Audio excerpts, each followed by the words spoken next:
Adilabad assembly incharge కంది శ్రీనివాసరెడ్డి మాట్లాడుతున్నారు. లైవ్లో చూద్దాం.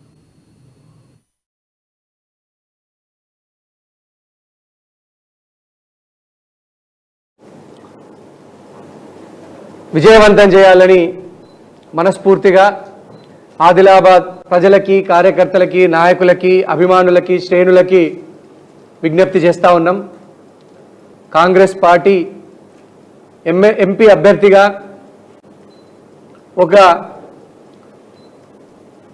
ఒక సాధారణ మధ్యతరగతి ప్రభుత్వ ఉపాధ్యాయురాలు, ఆదివాసీ బిడ్డ, ఒక మహిళని అభ్యర్థిగా నిర్ణయించడం జరిగింది.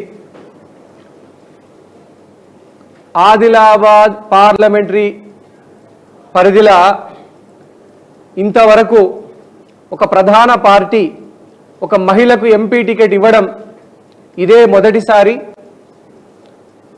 అందున కాంగ్రెస్ పార్టీ లాంటి జాతీయ పార్టీ తరపున ఆవిడకి ఎంపీ టికెట్ ఇవ్వడం జరిగింది. ఈసారి కాంగ్రెస్ పార్టీ గెలిచి మొట్టమొదటి మహిళా ఎంపీ ఆదిలాబాద్ నియోజకవర్గం నుంచని తప్పకుండా చరిత్ర సృష్టించబోతా ఉన్నాం. ఒక గొప్ప అద్భుతమైనటువంటి సువర్ణ ఘట్టం ఇది. ఆదిలాబాద్ అసెంబ్లీ పార్లమెంటరీ చరిత్రల్ని, ఒక ఎంపీని, ఒక మహిళని, ఆదివాసీ మహిళని పంపించబోతా ఉన్నాం పార్లమెంట్కి.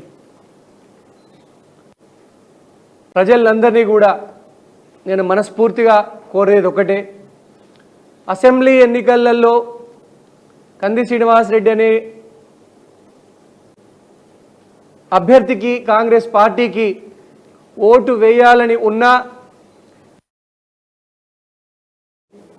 ఉన్నామన్నామేమని చెప్పడం జరిగింది. ఈసారి మాత్రం కాంగ్రెస్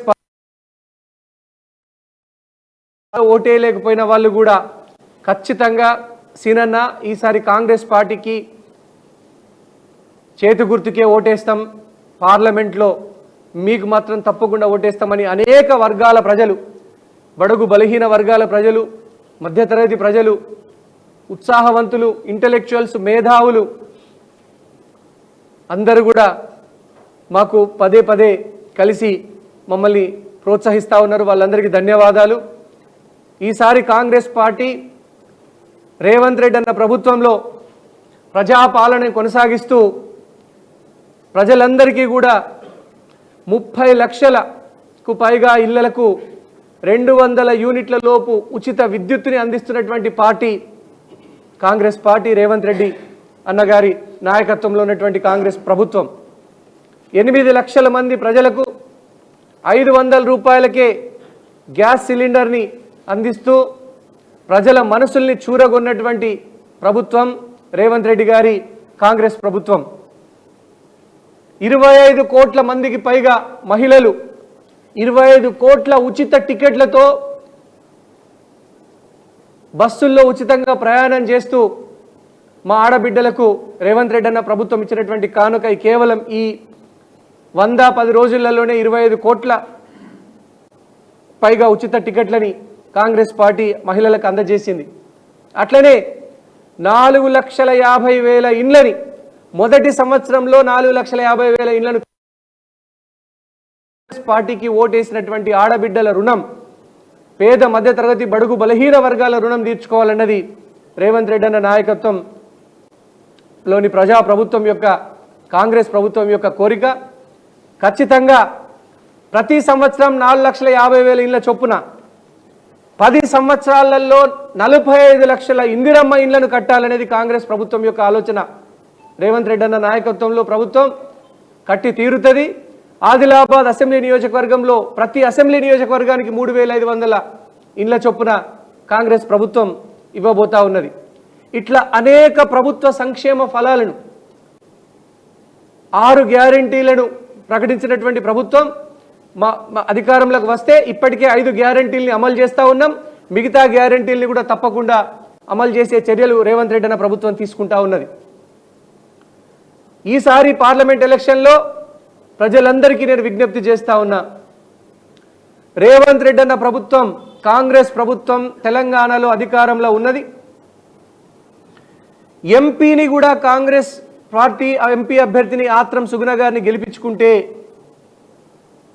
రేపు మనం ఢిల్లీ నుంచి రావాల్సినటువంటి నిధుల కోసం ఇటు రేవంత్ రెడ్డి అన్న అటు ఎంపీ కలిసి ప్రభుత్వం ఎంపీలు ఎమ్మెల్యేలు కలిసి తప్పకుండా నిధులు తీసుకొచ్చుకుంటాం. ఆదిలాబాద్ వెనుకబడిన ఆదిలాబాద్ ప్రాంతాన్ని అభివృద్ధి చేసుకుంటాం.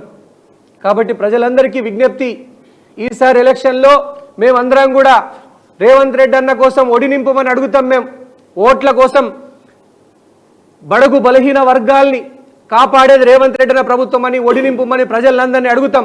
ప్రజల దగ్గరికి పోయే తేల్చుకుంటాం. ప్రజల్ని ఆశీర్వదించమని దీవెన పెట్టమని అడుగుతాం.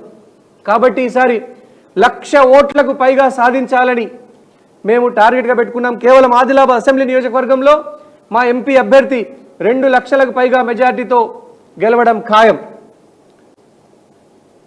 ఇక రేపటి సన్నాహక సమావేశానికి వస్తున్నటువంటి పెద్దలందరికీ స్వాగతం సుస్వాగతం. అరేంజ్మెంట్స్ చేస్తున్నటువంటి మా కార్యకర్తలు, శ్రేణులు, నాయకులు, అభిమానులు, కాంగ్రెస్ పార్టీ అభిమానులు రేపు పెద్ద ఎత్తున తరలి రావాలని అన్ని గ్రామాల నుంచి, అన్ని వార్డుల నుంచి, అన్ని బూతుల నుంచి కూడా, పోలింగ్ బూతుల నుంచి రేపు సన్నాహక సమావేశానికి తరలి రావాలని మేము మనస్ఫూర్తిగా ప్రజలందరినీ కూడా కార్యకర్తలకి విజ్ఞప్తి చేస్తా ఉన్నాం. ఇక ఒక నుంచి నిర్మల్ ఎమ్మెల్యేగా గెలిచినటువంటి మహేశ్వర్ రెడ్డి పిచ్చి ప్రేలాపనలు పలుకుతూ 48 గంటలలో ప్రభుత్వాన్ని కూలుస్తాం అని పిచ్చి ప్రకటనలు చేస్తూ ప్రజలెన్నుకున్నటువంటి ప్రభుత్వాన్ని 38% ఓట్లు సాధించి సంపూర్ణమైనటువంటి మెజారిటీ ఉన్నటువంటి ప్రభుత్వాన్ని కూలుస్తామని మాట్లాడుతున్నటువంటి మహేశ్వర్ రెడ్డి, గుర్తుపెట్టుకో, చెట్టుకు కట్టేసి కొడతారు బిడ్డ, నిన్ను చెట్టుకు కట్టేసి కొడతారు. ఎవడ్రా ప్రభుత్వాన్ని కూల్చేది? ప్రజలెన్నుకున్న ప్రభుత్వాన్ని కూల్చడానికి మీ తాత జాగీరా? 38% మంది సంపూర్ణమైనటువంటి మెజారిటీ ఇచ్చి కాంగ్రెస్ పార్టీని ఆశీర్వదించి రేవంత్ రెడ్డి అన్న ప్రభుత్వాన్ని ఆశీర్వదిస్తే 48 గంటలలో రెడ్డి గారు గుర్తుపెట్టుకోండి, చెట్టుకు కట్టేసి కొడతారు మా ఆడబిడ్డలు గ్రామాలలో, వార్డులలో. మీ తాత జాగీరున్నదా? ఎవడ్రా కూల్చేది ప్రభుత్వాన్ని? టచ్ చేసి చూడండి, కాంగ్రెస్ ప్రభుత్వాన్ని టచ్ చేసి చూడండి బిడ్డ, భస్మమైపోతారు. ప్రజలే మిమ్మల్ని పండబెట్టి తొక్కుతారు బిడ్డ. మీరేమనుకుంటున్నారు? ఆషామాషిగా ఉన్నదా? ప్రభుత్వాన్ని, ప్రజలు ఎన్నుకున్న ప్రభుత్వాన్ని, 38% ఓట్లు సాధించినటువంటి ప్రభుత్వాన్ని, మీకు పుట్టెడు 8 మంది ఎమ్మెల్యేలు లేరు, మీకు వచ్చిన ఓట్ల శాతం ఎంత? కాంగ్రెస్ ప్రభుత్వాన్ని కూలుస్తామంటారా? ఎంత ధైర్యం మీకు? ఎన్ని గుండెలు? టచ్ చేసి చూడండి బిడ్డ. రాష్ట్రంలో ఉన్నటువంటి ప్రతి ఆడబిడ్డ, ప్రతి గరీబోళ్ళ కుటుంబం, బడుగు బలహీన వర్గాలు మీ మీద తిరుగుబాటు చేసి ఊళ్ళల్లో మిమ్మల్ని దొరికినోళ్ళని దొరికినట్టు చెట్టు కట్టేసి కొట్టారు. ఇది రేవంత్ రెడ్డి అన్న ప్రభుత్వం, ఇది ప్రజా ప్రభుత్వం, ఇది కాంగ్రెస్ పార్టీ ప్రభుత్వం. ఈ ప్రభుత్వం జోలికి ఎవ్వరు వచ్చినా కూడా తెలంగాణ ప్రజలు సహించబోరు బిడ్డ. మీ పిచ్చి ప్రకటనలు మానుకోండి మహేశ్వర్ రెడ్డి గారు. గుర్తుపెట్టుకోండి, మీరు రేవంత్ రెడ్డి అన్న ప్రభుత్వం కూల్చేస్తా, కాల్చేస్తా అని పిచ్చి మాటలు మాట్లాడితే గనక ఇక్కడ ప్రజలు ఎవరు చేతులు ముడుచుకొని లేరు. ఊర్లలో ప్రజలు తరిమి కొట్టడానికి సిద్ధంగా ఉన్నారని ఈ సందర్భంగా తెలియజేస్తా ఉన్నాం. అట్లనే ఎవడైనా కానీ రేవంత్ రెడ్డి అన్న ప్రభుత్వాన్ని కూల్చేస్తామని మాట మాట్లాడితే ప్రజలు వాళ్ళ నోట్లని ఫినాయిల్తో కడగడానికి సిద్ధంగా ఉన్నారు. గుర్తుపెట్టుకోండి. ఎంత ధైర్యం మీకు? ఎవరిని చూసుకొని మీకు ఈ అండ? ప్రజలెన్నుకున్న ప్రభుత్వాన్ని కూల్చేయమనా? 5 సంవత్సరాలు సంపూర్ణమైనటువంటి మెజార్టీతో 5 సంవత్సరాలు పాలించమని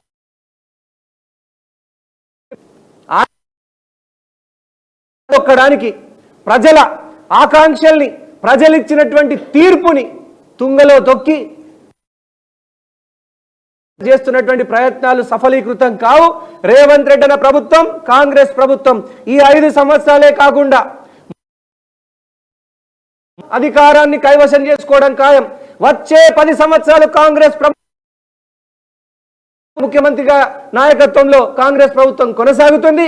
బడుగు బలహీన వర్గాల పేద ప్రజల యొక్క ఆశల్ని ఆకాంక్షల్ని నెరవేరుస్తుంది. తెలంగాణ ఇచ్చినటువంటి పార్టీ కాంగ్రెస్ పార్టీ. తెలంగాణని అభివృద్ధి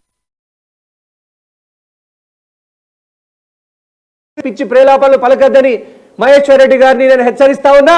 ఒకవేళ ఇటువంటి పిచ్చి ప్రేలాపనలు కనుక పలికితే గనక మిమ్మల్ని నిర్మల్లే కాదు ఆదిలాబాద్ ప్రజలు నోరుని జాని కూల్చే నాయకుడిగా ఉన్నారు. బీజేపీ పార్టీ మాట్లాడండి. ప్రజలు ఎన్నుకున్న ప్రభుత్వాన్ని కూడా కూల్చేస్తామని ఎవడన్నా అంటే కనుక మీరుకుంటారా? బీజేపీకి ఇచ్చినవి కేవలం 8 సీట్లే. కాంగ్రెస్ పార్టీకి 64 సీట్లు, మా మిత్రపక్షం సిపిఐతో కలుపుకొని 65 సీట్లు సాధించి సంపూర్ణమైనటువంటి మెజార్టీతో ఉన్నటువంటి ప్రభుత్వాన్ని కూలుస్తామని మనస్తత్వానికి, మీ ఫ్యూడల్ మనస్తత్వానికి, అప్రజాస్వామిక ఏదైతే చేస్తున్నారో you are deceiving the democracy. ప్రజాస్వామ్యాన్ని మోసం చేయడానికి ప్రయత్నం చేస్తున్నది మహేశ్వర్ రెడ్డి గారు. మీరు మీ పార్టీ ఖబర్దార్ అని చెప్తున్నా. ఇది బిడ్డ, ఇది నార్త్ ఇండియా కాదు, ఇది సౌత్ ఇండియా. ఎట్లంటే అట్లే వినరు ప్రజలు. నిజంగానే చెట్ల గట్ట మోసం చేస్తున్నారు ప్రజలందరినీ కూడా. సౌత్ ఇండియా అట్లా జరగదు బిడ్డ. ఇక్కడ ప్రజలందరూ కూడా కాంగ్రెస్ పార్టీని ఆశీర్వదించి సిద్ధంగా పార్లమెంట్ స్థానాల్లో కూడా కాంగ్రెస్ పార్టీని గెలిపించడానికి సిద్ధంగా ఉన్నారు. మీరు కాంగ్రెస్ పార్టీ ప్రభుత్వం జోలికి వస్తే అట్లనే ప్రజలందరికీ కూడా వచ్చే లోక్సభ ఎన్నికలలో ఈ మహేశ్వర్ రెడ్డి లాంటి వాళ్ళకి, ఈ బీజేపీలో పిచ్చి ప్రకటనలు చేస్తున్నటువంటి ప్రేలాపనలు చేస్తున్నటువంటి వ్యక్తులకి బీఆర్ఎస్ అయితే పోటీలో లేదు. ఇంకా బీఆర్ఎస్ పార్టీలో ఈ రోజు పొద్దుగల్లా మాట్లాడిన వ్యక్తి సాయంత్రం ఉంటాడో బీఆర్ఎస్ పార్టీలో తెలియదు, సాయంత్రం ఉన్న వ్యక్తి రేపు ఉంటాడో తెలియదు. బీఆర్ఎస్ పార్టీ ఖాళీ అయిపోయింది. బీఆర్ఎస్ పార్టీకి పుట్టగతులు లేవు. బీఆర్ఎస్ పార్టీకి ఎవరైనా ఓట్లేటందుకు కూడా జనాలు తయారుగా లేరు. పోటీ కాంగ్రెస్ పోటీ ఉంటది. हमारा सब लोगों से मेरा विनती है, अगले पार्लियामेंट इलेक्शंस में हमारा कांग्रेस पार्टी और बीजेपी के बीच में लड़ाई होगा और कांग्रेस पार्टी 2 लाख मेजॉरिटी से आदिलाबाद पार्लियामेंट आत्रम सुगुना गारू जीत रहा है. अब सब लोगों से मेरा बीजेपी के षड्यंत्र को रोक के कांग्रेस पार्टी प्रजा पालना, द पीपल्स गवर्नमेंट को सपोर्ट करने के लिए हमारा पूरा भाई और बहनों को मेरा विनती है. अगले इलेक्शन में आदिलाबाद असेंबली सेगमेंट में 1 लाख से ज्यादा वोटों डाल के कांग्रेस पार्टी को आप आशीर्वाद दीजिए बोल के ये बात बोलते हुए मैं, अगर कुछ क्वेश्चन है तो आप पूछ सकते हैं.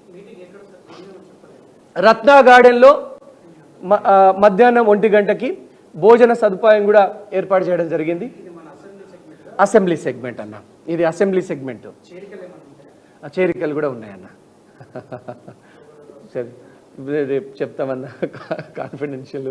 బట్ రేపు చేరికలు కూడా ఉన్నాయన్న. రత్నా గార్డెన్లో మధ్యాహ్నం 1 గంటకి భోజన సదుపాయం కూడా ఏర్పాటు చేయడం జరిగింది. అలాగే కూడా ఉంటాయి.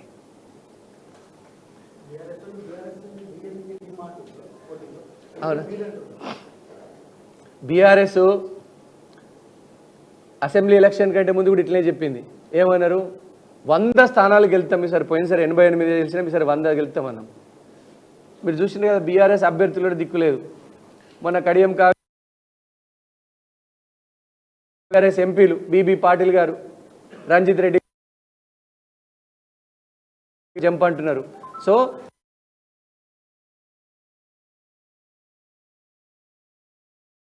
వెళ్తలేదు. సో కాబట్టి బీఆర్ఎస్ చాప్టర్ క్లోజ్.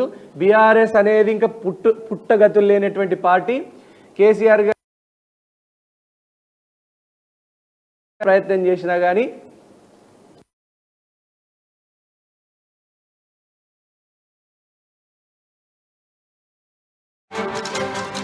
అట్లనే బీఆర్ఎస్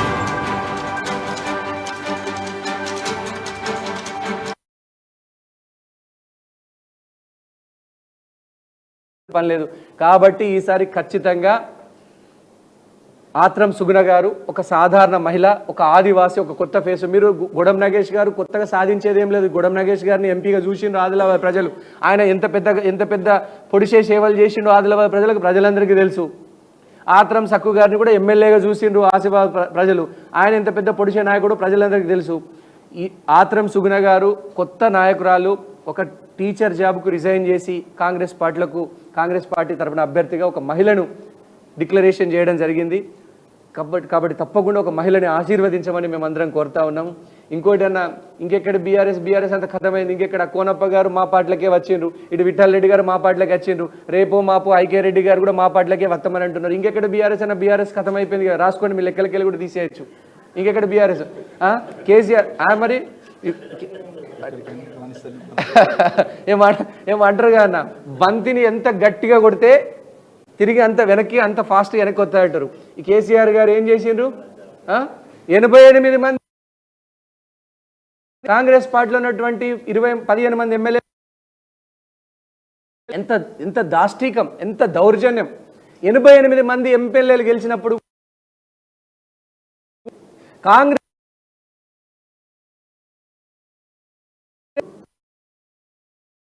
టీఎల్పీని బీఆర్ఎస్లో ఇలాంటి కేసీఆర్ నమ్మడానికి ప్రజలు సిద్ధంగా లేరు. ఇంకా పార్టీ చాప్టర్ కథం. హరీష్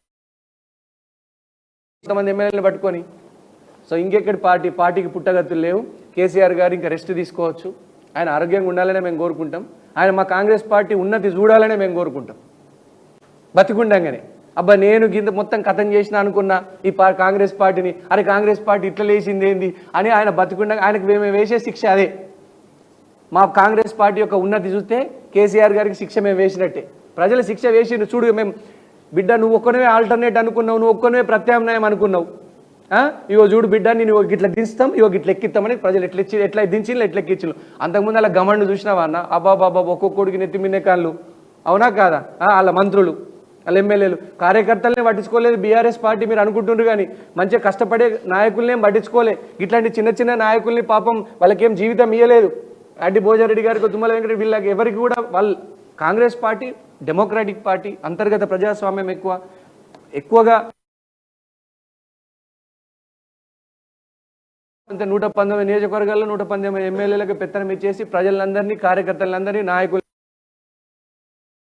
గాలికి వదిలేసినటువంటి party BRS party. Congress party అందరినీ కలుపు ప్రజాస్వామ్యయుతంగా 5 ఏళ్ళు పాలన పూర్తి చేస్తారు. కాంగ్రెస్ పార్టీ గెలిచి మీకు తెలుసు కదా, ఏ ప్రభుత్వాన్నైనా 10 సంవత్సరాల అవకాశం ఇచ్చే ఆనవాయితీ ఉన్నది మన తెలుగు రాష్ట్రాలలో. అవునా కాదా? 2004 నుంచి 2014 వరకు కాంగ్రెస్ 94 నుంచి 2004కు టీడీపీకి అవకాశం ఇచ్చిండ్రు 10 ఏళ్ళు. 2004 నుంచి 2014 వరకు,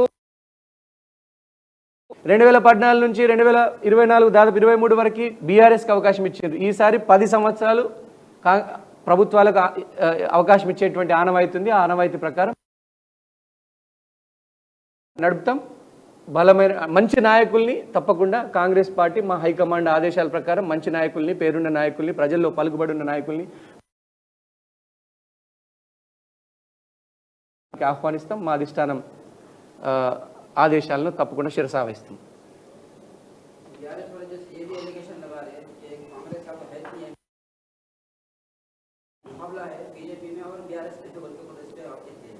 अभी बीआरएस वाले क्या बोल रहे, हमें नहीं डाले तो कोई परवाह नहीं है, कांग्रेस को मत डालो, बीजेपी को डालो बोल रहे बीआरएस वाले. बीआरएस వాళ్ళు ఏం చెప్తున్నారంటే, మాకు బీఆర్ఎస్ కోట్ లేకపోయినా పర్వాలేదు, మీరు ఓటేసుకోవాలి అంటున్నారు బీఆర్ఎస్ వాళ్ళు. సో అసలు ఆత్రం సక్కు గారినే పెట్టడంలో ఉద్దేశం కూడా ఇటు బీఆర్ఎస్ ఓట్లని కూడా బీజేపీకి తరలించేటువంటి ప్రణాళిక. కేసీఆర్ గారికి నరేంద్ర మోడీకి మధ్య జరిగినటువంటి ఒప్పందము బీఆర్ఎస్కు బీఆర్ఎస్ గెలిచే ఒక్క సీటు చెప్పండి తెలంగాణ రాష్ట్రంలో, ఒక్కటి. ఉత్తర తెలంగాణలో బీఆర్ఎస్ కు పట్టుండే మేము ఇంత, ఆ ఉత్తర తెలంగాణలో పార్టీకి అభ్యర్థులు దొరకలేరు.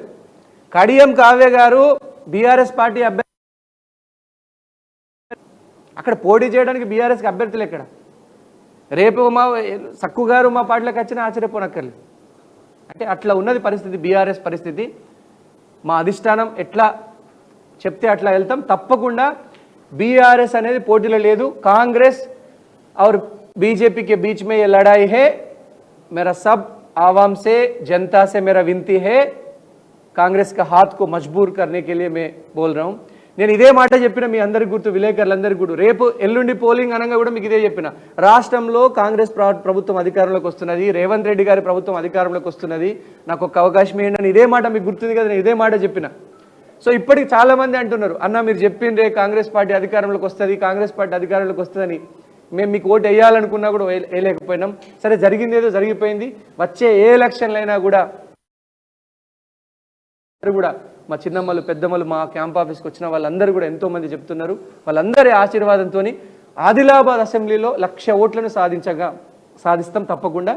బీజేపీ కంటే కూడా మేము ఖచ్చితంగా 30,000 నుంచి 40,000 మెజార్టీని ఆదిలాబాద్ అసెంబ్లీ సెగ్మెంట్ నుంచి మేము ఇవ్వబోతున్నాం. మీరు చూసుకోండి.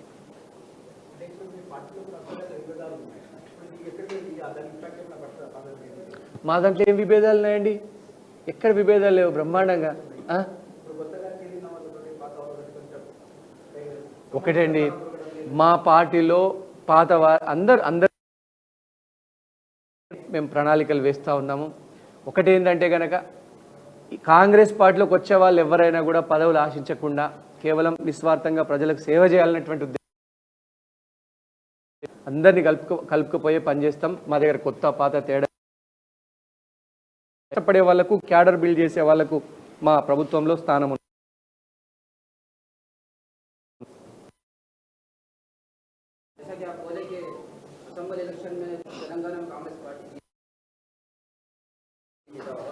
हुआ भी, अब वो लोग यानी असेंबली इलेक्शन के रिजल्ट के बाद में यानी कांग्रेस की तरफ ही आ रहे हैं, और एमपी इलेक्शन में भी अक्सर लोग सर्वे के अंदर क्या है कांग्रेस पार्टी की तरफ ही बोल रहे हैं जी. अगर एमपी अहमदाबाद में कांग्रेस जीत जाता है तो अहमदाबाद के लिए क्या करेंगे?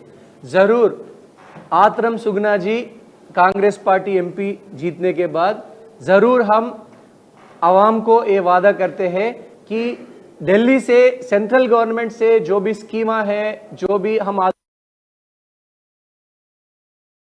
पूरा कोशिश करेंगे.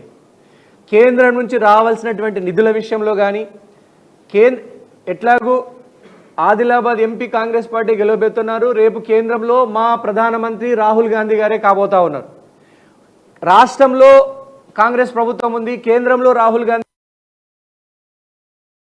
తప్పకుండా ఎంపీగా ఆత్రం సుగునక్కని పట్టుకొని ఇక్కడి సిమెంట్ ఫ్యాక్టరీని రీఓపెన్ చేయించడానికో, లేదంటే ఇంకొక ప్రైవేట్ సిమెంట్ ఫ్యాక్టరీ ప్రారంభించడానికో, లేదంటే కనుక కేంద్రం నుంచి రావాల్సినటువంటి ట్రైబల్ యూనివర్సిటీని, టెక్స్టైల్ పార్క్ని, ఆర్మూర్ నుంచి ఆదిలాబాద్కు రైల్వే లైన్ నిర్మాణం కానీ, ఇవన్నిటి మీద తప్పకుండా మేము కేంద్ర ప్రభుత్వం నుంచి తెచ్చుకుంటాం. సో ఆదిలాబాద్ ఎంపీగా సుగునక్కని కనుక గెలిపించితే ఆదిలాబాద్ ప్రజలందరికీ కూడా నేను ఒకటే చెప్తా ఉన్నా, అభివృద్ధి ఇంకా ఇప్పుడున్నటువంటి స్థాయి కంటే డబుల్ పరిగెత్తుతుంది. ఎందుకంటే రేవంత్ రెడ్డి అనే ముఖ్యమంత్రిగా ఉన్నాడు. రాష్ట్రంలో ఒకటే ప్రభుత్వం, కేంద్రంలో ఒకటే ప్రభుత్వం ఉంటే కనుక ఇంకా ఎక్కువగా పనిచేసుకోవడానికి అవకాశం ఉంటుంది. ధన్యవాదాలు. ఏమైంది?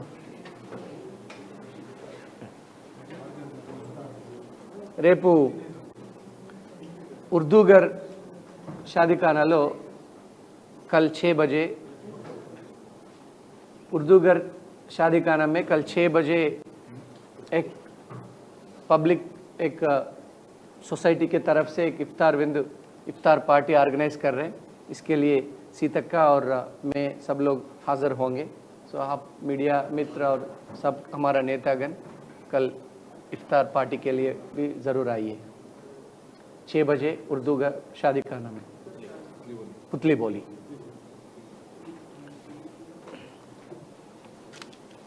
Thank you.